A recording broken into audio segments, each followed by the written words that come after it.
Ladies and gentlemen, this is Player 2. Today I'm going to be talking about Shayne and Aurox. I've been playing the Battleborn beta, and I think it is quite fabulous, and you should definitely fucking try it, because it's invigorated my passion for gaming that I have not felt in quite some time. Only concern being that it it's trying to release it the same day as the Overwatch beta, which is beyond retarded. Like, I don't want to explain that to you. It's just very dumb. It's a very dumb business decision. But we're not, or I guess that's my brief first impression. Now moving on to the build of Shayne and Aurox. I've basically played this character exclusively as soon as I unlocked her, but basically been playing her nonstop because she's fucking awesome. Let's go over her abilities real quick. So, her passive is called Fleet-Footed. Basically, when Auroch's shield is disabled, she moves 30% faster for 2 seconds. Now, this is good. This is actually my favorite passive so far because it immediately sets her up as a guerrilla fighter. And not only that, but she has some crazy sustain, which we're going to get into. Now, her weapon is Aurox. Shayne's companion, Jin, serves as Shayne's shield and bodyguard, helping to melee enemies at close range. Basically, you hold R2 and you punch shit in the face. Alright, her talent is Shayne's boomerang. Shayne's secondary attack hurls her trusty, I almost said thrusty, I was like, what the fuck? Her trusty boomerang that damages enemies on impact. This is a complete piece of shit, ignore it. Don't ever press L2 on your controller. If you're a PlayStation 4 console peasant like me, don't press L2. Alright, skill 1, Stealth Strike. Shayne cloaks for 5 seconds when cloak expires or is cancelled. Aurox crashes, dealing 133 damage to the area around Shayne. This is a great initiator. It is also a great evasive maneuver. And especially on console because people have less frames to track you because it's 30 frames. This can be used to get out of dying almost all the time, but can also be used offensively if you catch someone by themselves or something and you want to start, whooping some ass.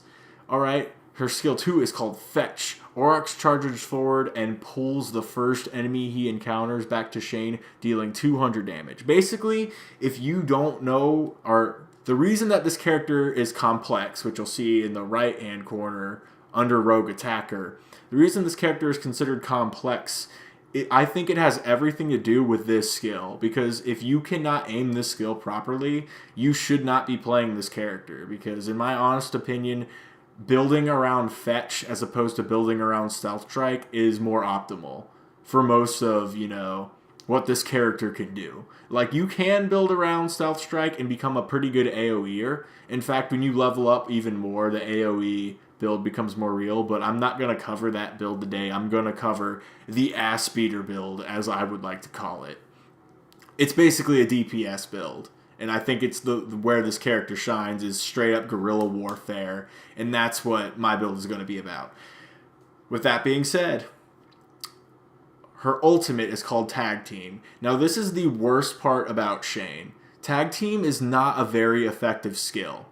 It deals 418 damage over 5 seconds, but it also leaves you unable to use any of your other skills. You cannot use Stealth Strike or Fetch during this period of time. Basically, you never use your ult in a PvP situation. It's almost exclusively for PvE.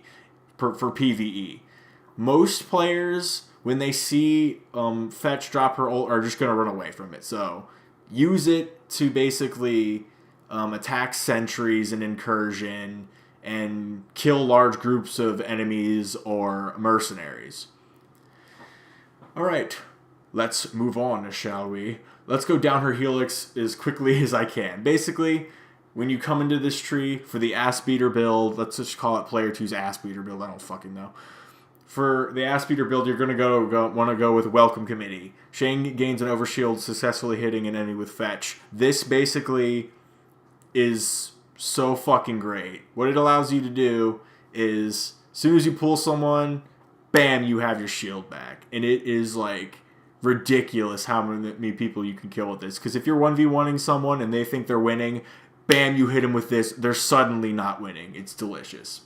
All right, next up, we're going to go for wait for the drop. The reason we're going to go for wait for the drop is because if you want to engage an enemy 1v1, you can use this as an option. Now, personally, I kind of prefer more to use my L1 to sometimes evade, depending on what, cooldowns faster. I think the cloak ability does cooldown faster.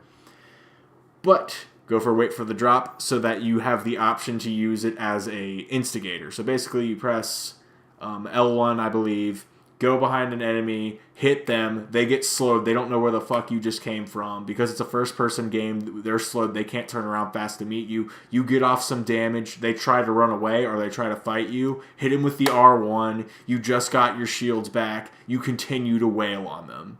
It's delicious. Alright, moving on to scale 3.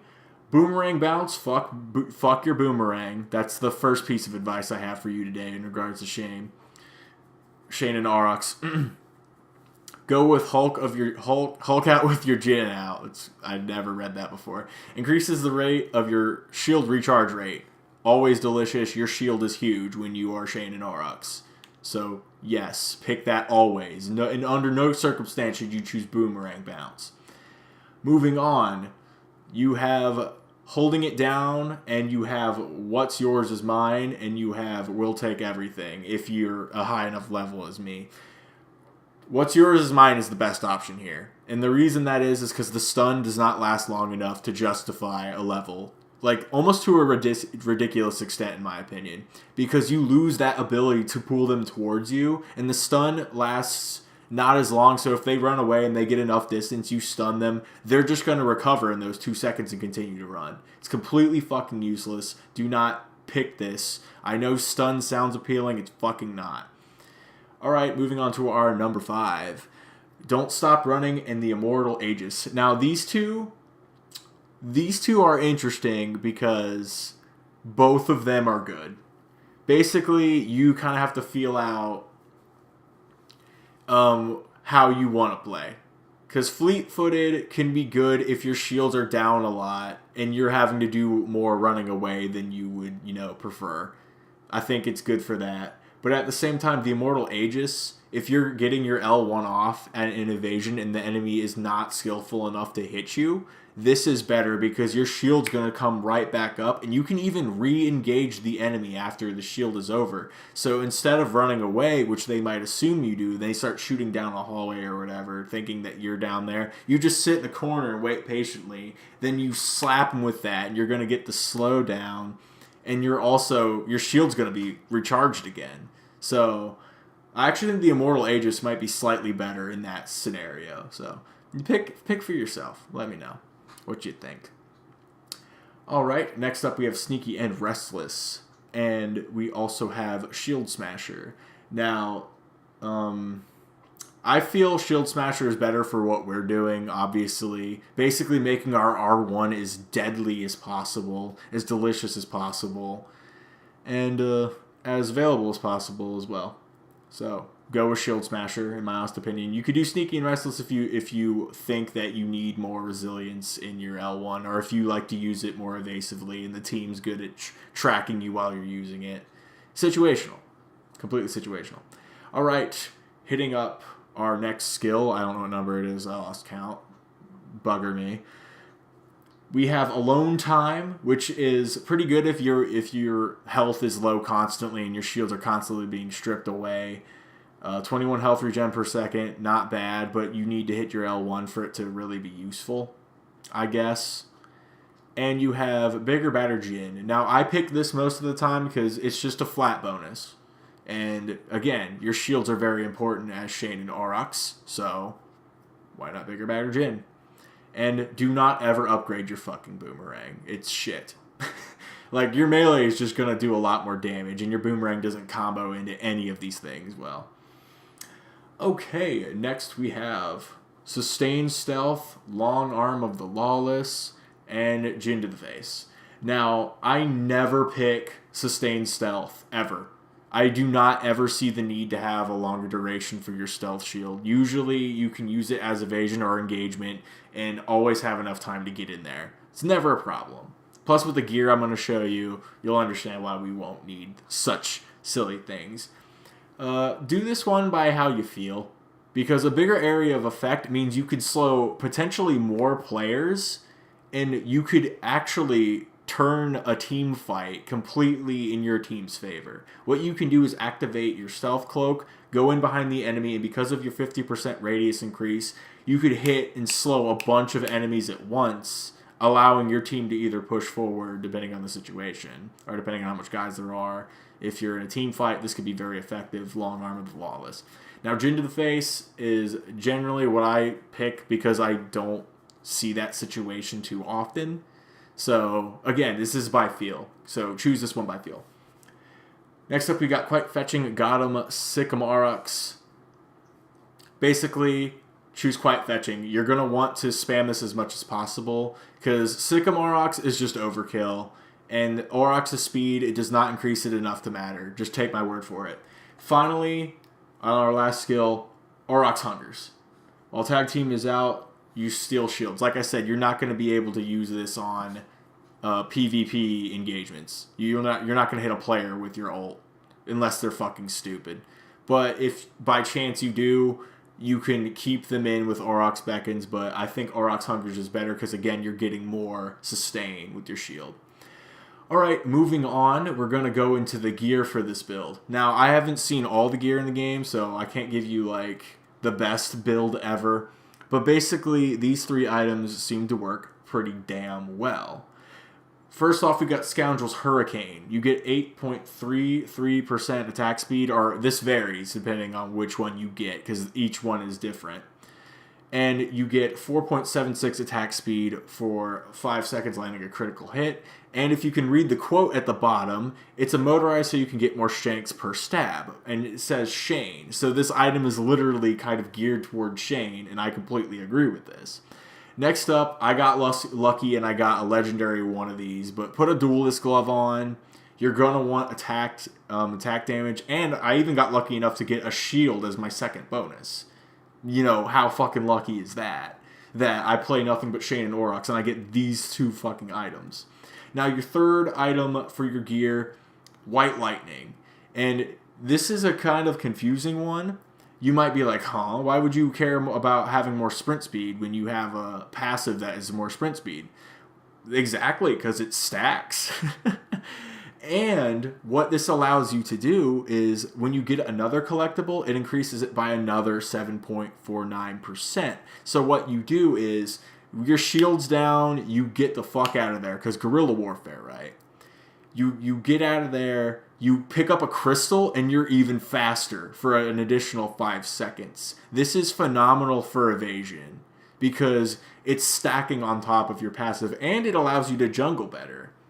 So you can go from gem to gem to gem to gem leading up to a big gem camp, hit that, gem to gem to gem to gem, and like, it's a great jungling thing. And I think that the White Lightning is not used often enough. Anyways, guys, I'm just going to go over some quick tips when it comes to playing Shayne and Aurox. Just some like personal anecdotal things. I guess, I kind of already spoiled most of them. Basically, play like a guerrilla warfighter. And like go for headshots, obviously, because punching with headshots is a thing. It's gonna, like I showed you before, it's gonna stack with your gear. I'm just gonna scroll over that again really quickly just to show you what that is about. Because you see you get even more attack speed for landing a critical hit, which is going to increase your DPS significantly. So go for headshots. Also, this is my final tip. Turn your sensitivity to 9 or 10 minimum. If you're on console, and now on PC this is going to be different obviously, but if you're on the PlayStation, you need a sensitivity of 9 or 10 in order to track your targets properly. You're going to need that turn speed, and you might even need to get some control freaks to have a more precise punch, because landing those critical hits with Scoundrels Hurricane is very crucial and can allow you to win certain fights you shouldn't win. Anyways, guys, that's it. I hope you enjoyed this build video.